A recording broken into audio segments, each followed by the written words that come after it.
Assalamualaikum warahmatullahi wabarakatuh. Alhamdulillahirabbil alamin wa bihi nasta'inu ala umurid dunya waddin. Wassalatu wassalamu ala sayyidina Muhammadin wa ala alihi wa sahbihi ajma'in. Amma ba'du. Sahabat fakta Islam, apakah nyadran atau sadranan itu haram, bid'ah yang menyesatkan?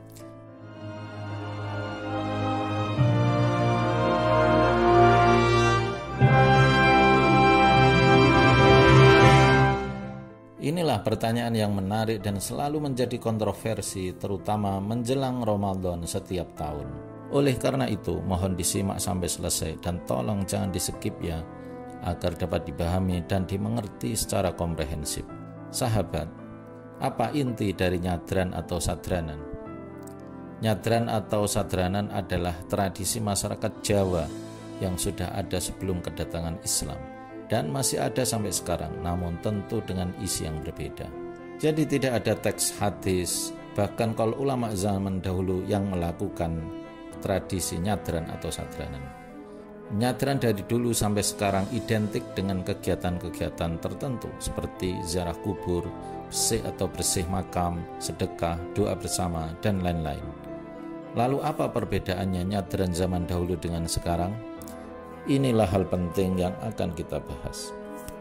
Nyadran atau sadranan sebelum Islam diisi dengan kegiatan antara lain dengan ziarah kubur, memotong hewan ternak, dan lain-lain untuk memohon keselamatan dan menolak bala kepada leluhur. Sebagai contoh, di suatu daerah di Jawa Tengah ada tradisi menyembelih kambing di dekat pohon yang besar untuk tolak bala, namun bukan karena Allah Subhanahu wa taala, tapi karena danyang, penunggu pohon, dan arwah leluhur mereka. Kalau seperti itu, tentu saja semua sepakat bahwa itu adalah perbuatan syirik yang tidak diampuni oleh Allah Subhanahu wa taala dan merupakan dosa yang sangat besar. Lalu bagaimana dengan nyadran saat ini? Nyadran atau sadranan pada saat ini secara kegiatan hampir sama seperti zaman dulu. Ziarah kubur, bersih makam, dan sebagainya. Namun hampir semuanya tidak ada lagi karena danyang atau leluhur mereka, tetapi karena Allah Subhanahu wa taala.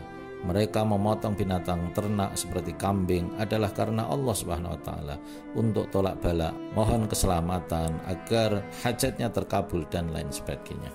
Pertanyaannya adalah, masihkah hal yang semacam itu diharamkan? Sahabat fakta Islam, coba kita lihat alasan mereka yang mengatakan bahwa kegiatan itu haram, bid'ah dolalah, karena tidak pernah dicontohkan oleh Nabi, tidak ada dalilnya, dan tidak pernah dilakukan oleh para sahabat serta ulama salafus saleh. Mari kita bedah sahabat, tolong disimak sampai akhir. Memang nyadran atau sadranan tidak disyariatkan karena dia adalah hanya sebuah tradisi dan kebiasaan, atau dalam bahasa fikihnya urf masyarakat setempat, terutama di Jawa. Pertanyaannya adalah, bagaimana pandangan Islam? Bagaimana tradisi masyarakat di satu daerah? Apakah Islam melarangnya apabila tidak ada dalil dan tidak pernah dicontohkan oleh Nabi Shallallahu Alaihi Wasallam?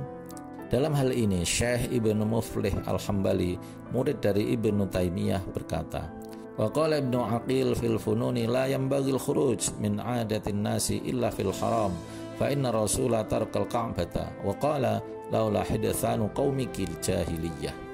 Ibnu Aqil berkata dalam kitab Al-Funun, tidak baik keluar dari tradisi masyarakat kecuali tradisi yang haram, karena Rasulullah telah membiarkan Ka'bah dan berkata, seandainya kaummu tidak baru saja meninggalkan masa-masa jahiliyah. Jelaslah bahwa Syekh Ibnu Muflih Al-Hambali mengatakan bahwa keluar dari tradisi setempat yang tidak haram adalah tidak baik dan tidak elok. Kenapa beliau menyandarkan kepada sabda Nabi Shallallahu Alaihi Wasallam yang membiarkan Ka'bah seperti apa yang sudah dibangun kembali oleh kaum Quraisy jahiliyah, meskipun tidak sama persis dengan yang dibangun oleh Nabi Ibrahim alaihissalam, yang sebenarnya Nabi Shallallahu Alaihi Wasallam ingin membongkarnya dan menjadikan Ka'bah sebagaimana persis seperti yang dibangun oleh Nabi Ibrahim alaihissalam. Hal itu karena kaum Quraisy baru saja meninggalkan masa-masa jahiliyah. Di pihak lain, apakah itu berarti kalau dilakukan renovasi terhadap Ka'bah menjadi bid'ah karena Nabi tidak pernah melakukannya? Tentu tidak. Nabi tidak melakukannya bukan karena hal itu salah, apalagi haram.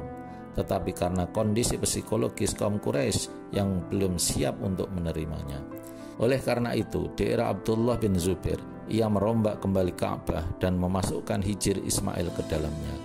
Apakah ada yang mengatakan kalau Ibnu Zubair telah melakukan sesuatu yang bid'ah? Tentu saja tidak ada. Dalam kaidah usul fiqh dikatakan, al-aslu fil asya'i al-ibahah illa ma dalla dalilu ala tahrimihi. Hukum dari segala sesuatu ialah diperbolehkan, kecuali terdapat dalil yang memang mengharamkannya. Mari kita simak pendapat ulama besar mazhab Maliki, yaitu Imam Al-Qarafi dalam kitab Al-Furuq, yaitu sebagai berikut. Bagaimanapun yang baru dari adat istiadat perhatikanlah, dan yang sudah tidak berlaku lagi tinggalkanlah. Jangan kamu bersikap tekstual, kaku pada tulisan kitab saja sepanjang hayatmu. Jika datang kepadamu seseorang dari luar daerahmu untuk meminta fatwa kepadamu, janganlah kamu memberikan hukum kepadanya berdasarkan adat dan kebiasaan yang berlaku di daerahmu. Tanyailah dia tentang adat kebiasaan yang terjadi di daerahnya dan hargailah itu serta berfatwalah menurut itu. Bukan berdasarkan adat kebiasaan di daerahmu dan yang tertulis dalam kitabmu. Itulah sikap yang benar dan jelas. Sedangkan sikap selalu statis pada teks adalah suatu kesesatan dalam agama dan kebodohan tentang tujuan para ulama Islam dan generasi salaf pendahulu. Sahabat fakta Islam, dari paparan di atas dapat kita ambil satu kesimpulan bahwa selama tradisi, adat, entah apapun itu, termasuk nyadran, sadranan yang tidak bertentangan dengan prinsip-prinsip syariat, maka boleh dilakukan dan diteruskan, apalagi mengandung banyak manfaat dan kebaikan. Bahkan apabila meninggalkan bisa menimbulkan fitnah dan perpecahan, maka mempertahankannya bisa menjadi wajib, dengan syarat tadi, yaitu tidak bertentangan dengan syariat. Akan tetapi, bila adat atau kebiasaan itu bertentangan dengan prinsip-prinsip syariat, maka hukumnya haram dan tidak boleh diikuti, wajib ditinggalkan. Wallahu a'lam bishawab. Assalamualaikum warahmatullahi wabarakatuh.